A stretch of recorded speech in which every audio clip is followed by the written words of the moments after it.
guys. Naluto na jud guys. Yung baysamel ko guys. So, yung kay Ayan. spaghetti na ano. Spaghetti na mo nagiging baysamel na guys. Ready to eat na guys.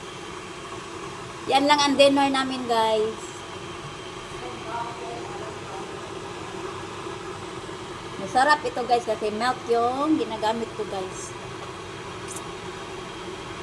Ayan.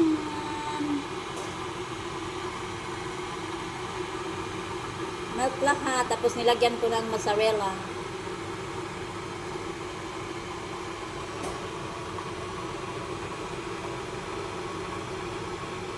Thank you for watching.